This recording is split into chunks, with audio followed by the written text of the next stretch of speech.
Welcome to Republican Roundtable. My name is Max Reimer. As many of you in Bloomington remember, we had a little bit of a trash issue a few years ago.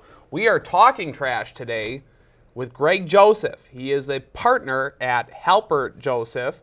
And also, you have a few clients who are working on the collective, what is the technical term for it? Organized collection. Organized collection of trash in both Bloomington and now in St. Paul, which is what we keep hearing about in the news. Right. So, Greg, thanks for joining. Thanks for having me. Thank you very much. Yeah, glad to be here. It's an interesting topic. Whenever I hear about trash being a legitimate issue and something that people actually get up in arms about, I'm fascinated by how we get to a point where people can't choose their hauler. And I'm wondering, can you describe what organized collection is? That would be, I think, a place to start, because it was an issue here in 2015, 2016.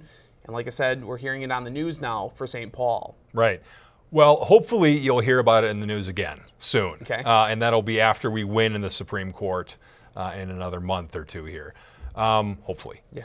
But what it's about is in an open hauling system, okay, which Bloomington had for a lot of years, you get to choose your own trash hauler. You pick who you want, and if their rates get to be too high, you switch haulers to somebody else. If you're not satisfied with their service, then you can switch, and it's kind of up to the homeowner or the property owner to figure out who they want to collect their trash. Now, the legislature put together a statute that gave cities the power to basically make the decision for people. So by following this statute, cities like Bloomington and now St. Paul can decide either to go to single hauler, which means you're going to have one trash hauler that's going to collect everybody's garbage in the city. You don't get a choice anymore as to who you sign up. Or what Bloomington did and what St. Paul did is divide the city into zones and assign one hauler for each zone based on current market share. So essentially, you don't get a choice anymore when it comes to who picks up your garbage. And there is a fascinating crossover, because you were here in 2016 in Bloomington as our events unfolded. Can you kind of describe what that process was like? What was kind of step one for us as a city? What happened, and where are we at now? It was quite an atmosphere when this all kicked off.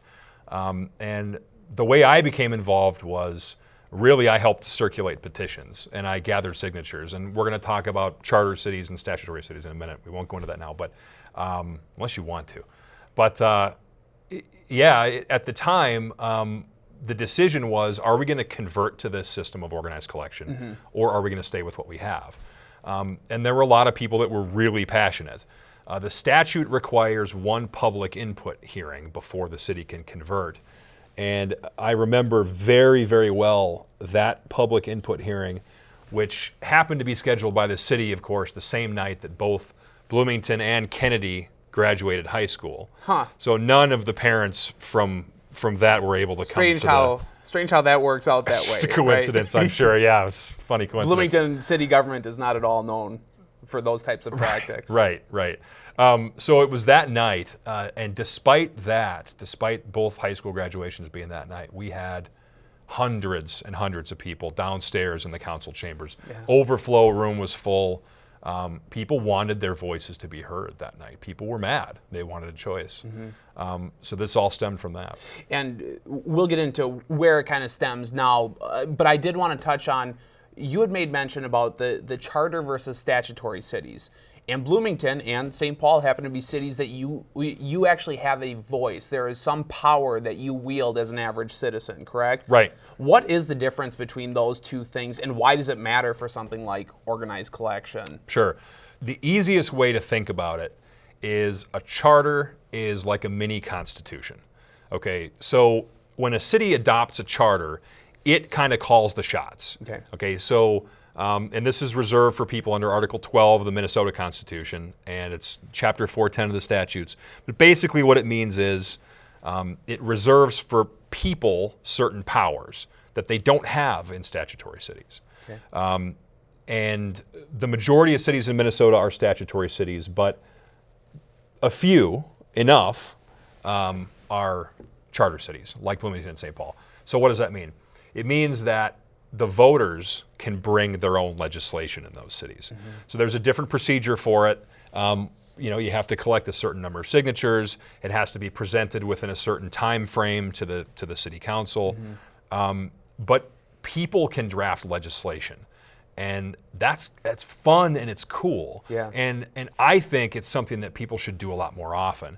But both Bloomington and St. Paul have these provisions where people can actually be heard, not in sort of a pat you on the head kind of way. And we'd love to hear your comment card and just put it in the box over next to the garbage can, but actual legislation where people can make a difference. Including things like even recalling city council members can be done in real time. And in this case, we were pushing, in Bloomington for a referendum of sorts to determine whether or not the city wanted organized collection. At least that's what I heard at the door when I door knocked in 2016. Right.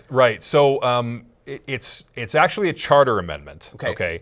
And it's similar in some ways, but it's different in a couple, which is actually an issue that's going to be at the Supreme Court in June. Okay. But what the Bloomington measure does is it basically undoes organized collection. Okay. And it also says if you ever want to impose this again in the city, first it has to go to a vote. Okay. And the voters have to say, yes, we want this to happen. Okay. Once they get public approval, then they can move forward with organized collection in the future, but not until that happens. And this got challenged in several different court cases and things of that nature, which obviously you spearheaded. Where did it end up? Where are we at right now in Bloomington in particular? I think St. Paul obviously gets a lot of the news and a lot of the headlines right now, but where are we at as a city? So it's a great question. So this started out, I came onto this case when it went to the Court of Appeals. And I'm going to avoid the issues unless you want to talk about those, the specific arguments, but we first went to the Court of Appeals with this. This measure was denied. So there were enough signatures on this petition. Sure. The city council said, yeah, but you know what? We're just not going to do it anymore. Okay. And what was and we don't need to get into too much of the nuance, but what was their reasoning? What was the advertised reasoning for not taking it up? Right. So there were three primary arguments. The first one was that it's preempted by state law. Okay. So they said there's just no room for this sort of citizen tomfoolery because the legislature really meant to occupy this whole thing. Okay. So that was the first. The second was an idea of an improper referendum. So they're trying to argue that we were trying to skirt the requirements of a referendum by doing it with a charter amendment. Okay. And then the third one is they argued that it unconstitutionally impairs the contract with the trash haulers. Okay.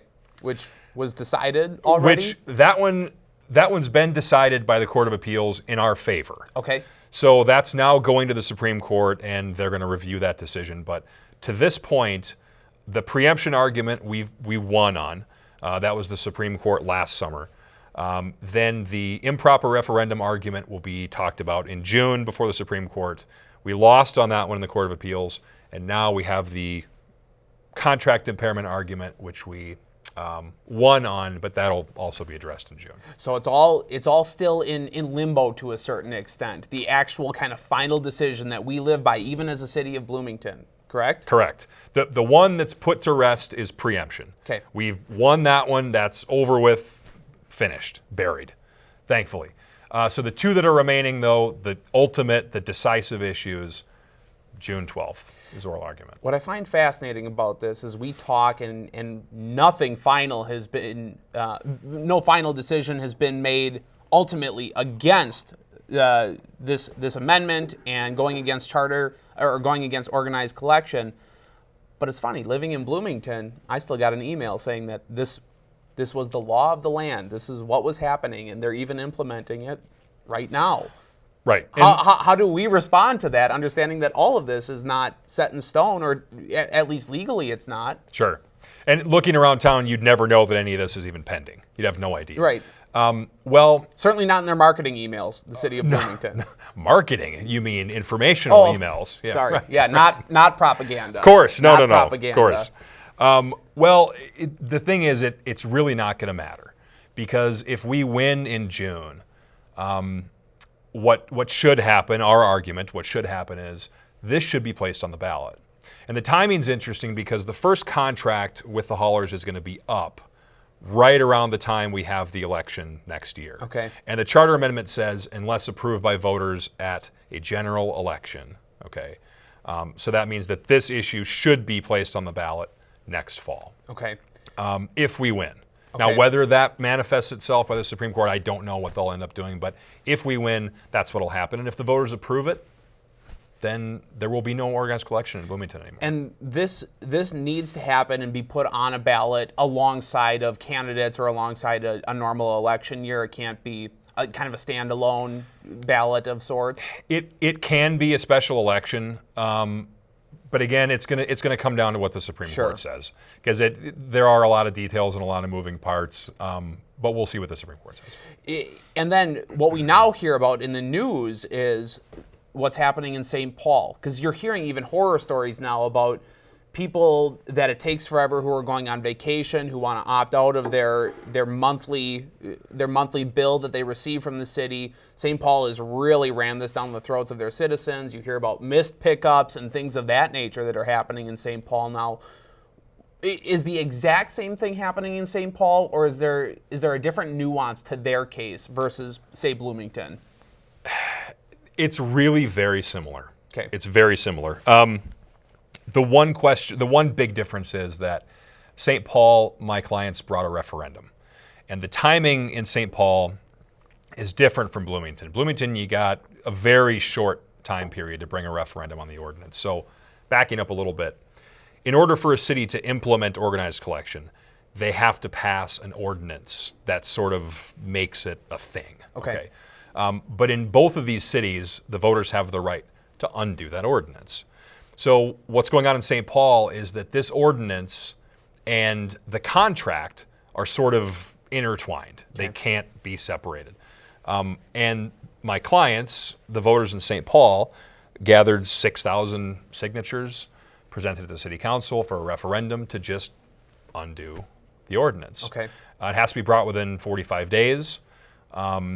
They met those requirements. It was all certified as procedurally valid, just like the Bloomington case. Okay. And just like the Bloomington case, the city council in St. Paul refused to honor it. Similar reasons, or was there something new that you heard when you were talking to this? St. Paul is a little bit more radical than Bloomington, but... Right. The reasons were preemption. Okay. Same as Bloomington. It's a fun word. It is. Keep hearing. Yeah. Even though it had already been decided in Bloomington, they cited that anyway. It's slightly different, but the second reason was contract impairment, which is the very same as Bloomington. So same reasons. Why do you think there is this? And this is less of a legal function question and more of a gut feel question. Why is there such a dogmatic push to not have the citizens have a say in this process and just kind of ram it through? What drives these people? It's a really good question. And to be honest, when I first caught on with my clients here in Bloomington, we talked about that and tried to answer that question. And I don't know, except, I would say that I think ultimately it's headed towards single hauler. And I think the goal would be to have one trash hauler that picks up everyone's garbage. Okay. So I don't know where the shots are being called from. I think there's more to it than meets the eye, but I don't know. In Bloomington, they divvied it up basically based on geographical area within the city, and basically chose haulers and chose contracts based on that. How do they make a decision like that? Is there a process that the city council went through or city administration went through? Is it different between Bloomington and St. Paul? It's statutory. Okay. It's statutory, and what they do is they take the city based on their current market share.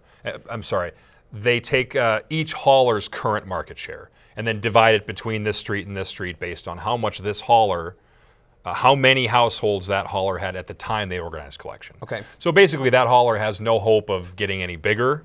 Right. Or any smaller. Right. They're defined as to how much they're allowed to pick up. Right. And the free market's gone. There is no more free market. Well, given that, and that's what's kind of disturbing to me too, because I don't know the contractual nuances of the haulers and of the specific areas, But understanding, and I think you and I both know this, that when you have private sector competition, a natural byproduct of competition is that your cost goes down, your service gets better, and basically they compete for your business. What kind of protections are in place in a city like Bloomington for each one of these areas to say, hey, if my hauler is not doing an adequate job, what does the process look like for an average citizen to make a decision to try to push for a new hauler? Right. Is there one? A couple of things. So first, Bloomington at least has an opt-out provision. So if you don't want to have city-provided trash hauling at all, you can opt out. You're responsible for getting rid of your own garbage. I know a lot of people who drive it across the river and pay $5 a bag to throw it away at the dump. And a lot of folks do that. In St. Paul, there is no opt-out provision. Every resident of St. Paul must have a trash can that's provided by the city. Okay. You don't get a choice. But that said, free market disruption aside, there are lots of reasons to dislike organized collection. There are environmental reasons to dislike organized collection. There are people from all walks of life. When we collected signatures, when this all began, we had bumper stickers from both parties. We had candidates, everybody across the board. Yeah. And whether you agree with it or disagree with it, it's about the fundamental right of people to decide for themselves whether they want this, Yeah. And it was fun. It was invigorating. The atmosphere at the time. And I know the same thing happened in St. Paul, that, people getting involved when you're in the right. Is just fun. Well, I even know, and you hear about it in St. Paul, where there is bipartisan getting fed up with what's actually happening from an actual quality control perspective. Like I say, a pickup schedule.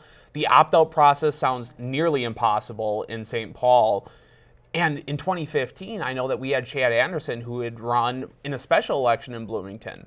And he basically ran on organized trash and against it and trying to get the charter amended and things of that nature. And it was a very popular issue in 2015 and 2016. I think what's interesting, and correct me if I'm wrong, is the city of Bloomington, the people that you're in court with right now, they make it seem like because this issue is settled, everything is fine, you're getting organized collection, you're trying to dull that excitement around the issue itself and get citizens to kind of give up. I'm interested with Bloomington specifically, how can people kind of stay engaged with what you guys are doing or support what you guys are doing? In Bloomington specifically, to be honest, we're really at the last step. Okay. This last hearing, we've litigated this case for this is the fifth year. Yeah, right. This is the first iteration was over an initiative, and this one is over a charter amendment. But it's been a long time, and we're at the final step. This is as far as it can possibly go in Bloomington. Okay. And that's oral arguments on June 12th at the Minnesota Supreme Court. So, what does the process then look like in St. Paul? What's the congruency in the cases? How has the process been different legally speaking? Mm-hmm. What other hurdles have there been? So in St. Paul, we brought the case under a different statute. And the statute we use in St. Paul is one for correction of a ballot error. And now that can be a deliberate ballot error, as in an intentional omission, or it can be an accident. Okay, but the point of that statute is it's quick. You want to get it in and out. You want to get it through the courts in a hurry. Mm-hmm. There have been cases in the past few years where start to finish it was less than a month. Okay, so we wanted this done so that the voters in St. Paul can be heard now. Mm-hmm. So what's happened there is we filed the petition in February. We had a contested hearing last week in Ramsey County District Court, and the judge right now we're waiting on his decision as to whether he's going to order this placed on the ballot, recognized as a proper referendum and placed on the ballot, and also whether he suspends enforcement of the ordinance pending its placement on the ballot. So hurry up and wait right now. Yeah. Within that, I want you to kind of put your prognostication cap on as we kind of look forward. What happens in Minnesota? What happens in other cities? What happens in cities where this is already law of the land? If you go in and win these cases, both in Bloomington and let's just say St. Paul, what does that mean for other cities? How does that affect other cities at this point? Both ones that have decided this already and ones that haven't yet. Sure. This is one of the cool things, okay? And we come back to charter cities versus statutory cities again, okay? But this is one of the really cool things. In Jennissen versus Bloomington, okay, the cases we were citing they had nothing to do with organized collection. Sure. Okay, they had to do with, a big one was a sewage treatment system case. Another one was a zoning decision. They didn't have anything to do with that, okay? So these decisions in the Bloomington case and the St. Paul case will translate across a broad spectrum of law, not just in trash collection. Really, that's tangential, okay? So where does this go? I mean, the answer to that is it's going to go wherever the people want to take it. You know? And that's what I'd love to see going forward is more citizen legislation. Because once people can use a case like Jennissen or St. Paul to say, hey, look, these principles are here. Right. We have these rights in the charter. These aren't discretionary things that the city council grants us. These are our rights under our little mini constitution. So get out there and use it. You know, come up with some fun, wacky legislation. You know, I don't know. Use your imagination, but get out there and get involved. And so the answer is it's going to go wherever people want it to go. And I think for some of the viewers at home, it's important to note that not only are these cases important, like you mentioned, but there is also this element of precedent involved. It's like you say, once these cases are decided, it opens up the door for citizens' voices to be heard in a new way. Because I think in this situation, you experienced it firsthand, there was a lot of topsy-turvy excuse making here in Bloomington to just make this thing go away because it's what the city council wanted to pursue. And if you talk to the average Republican activist, they pursue it out of a certain ideological bent. You know, it's nothing more than that. I'm interested, though, with this issue specifically, looking at your website and looking at a couple of other things that you do during your normal day job. This issue is a little bit of a different issue than what you have normally taken on. We talked a little bit about how you do criminal defense and things of that nature. How did you said you showed up to a city council hearing. Why is this all of a sudden your issue? It's trash, man. It's trash. I know it. Honestly, I know it. This wasn't the plan. This sort of just happened. I got a flyer in my mailbox, honestly, and it said, do you know you're not going to get to choose your own trash hauler anymore? And at first I thought, no, all right, fine. You know, I got more important things to worry about. But it kind of ate at me. And I kind of thought, this is about principle. You know, what do you mean I can't choose my trash hauler? So I went to a meeting, and I went to another meeting, and then I met my clients. And then it was like, you know, there's this petition, and we can actually do something about this. I thought, all right, fine, let's do it. We'll gather some signatures and have some fun with it. And then I saw how that was treated, and I saw the fact that there was no respect, not just for my clients, but there was no respect for rights under the charter. You know, because I promise you something, if people don't use these rights, they will go away. The council will not protect these rights for people. Whether you're Republican or Democrat, I mean, voter legislation always conflicts with the city council's ambitions. Anyway, this is a roundabout way of answering your question, but the answer is my primary practice is criminal defense, and this is something I would have never thought to venture into, but I got to tell you, it's been more fun, and I've enjoyed this with these clients in Bloomington and in St. Paul. It's been a ton of fun. So I love it. It's been a lot of fun. I wanted to park on one thing that you had mentioned before of some of the actual issues with organized hauling, specifically environmental. And the reason I want to park on that is because that often seems to be an issue that people cite as a reason for it. That you want more haulers off the road and less congestion and things of that nature. Just real quick, what are some of the issues to counteract that narrative? Because the two issues I heard were we don't want children being run over and we don't want more pollution in the air. Right. So let's set aside for a moment the fact that Bloomington hired consultants to study this. Okay. The consultants, sure, and we won't talk about the expense, okay, but they returned the results of these studies, and there's no concern of kids being run over by garbage trucks, and any impact on the environment in the study anyway was inconclusive. You know, they didn't. There's nothing proven there, but we'll set that aside for a minute. Okay. A zero waster. Okay. People who try to generate no garbage, all right, they're no longer any different from someone who fills their trash can to the brim every single week. They're both paying the same amount of money, right. and the garbage truck has to stop at both their residences, right? So not only that, but you have to give them a can in the first place. We have to make the can, and manufacture of the can is damaging to the environment by itself.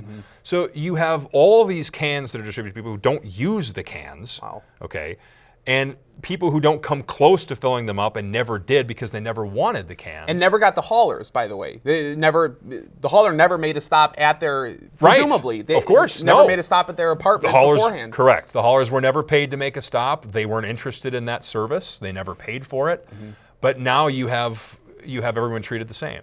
And there is no opt-out. So in a sense, there's no reward for being someone who aspires to create less waste. So yeah, there's a lot more than meets the eye to the story. So, Greg, so how can people find out a little bit more about you and your practice and what you do? Halperjoseph.com obviously is our website, but also check out stpaultrash.com. stpaultrash.com. My clients and people connected to that case have worked very, very hard to keep that site updated. Provide fresh resources and tell people what's happening, how it came to be in St. Paul. You can buy a t-shirt. There's a video contest. There's all kinds of fun stuff. So, but those two websites, especially St. Paul Trash, will keep you up to date. With the last 20 seconds, what do you recommend to our viewer to get involved in something like this? Or if they have an idea, what do you recommend, even if they don't live in Bloomington or St. Paul? My recommendation is if you live in a charter city, go out and get involved. Come up with something fun, get your neighbors together, fix something that you think is broken. Very good. And put together a bill. Greg Joseph, thank you so much for joining the Republican Roundtable. Thanks for having me. This has been the Republican Roundtable. I'm your host, Max Reimer. Until next time.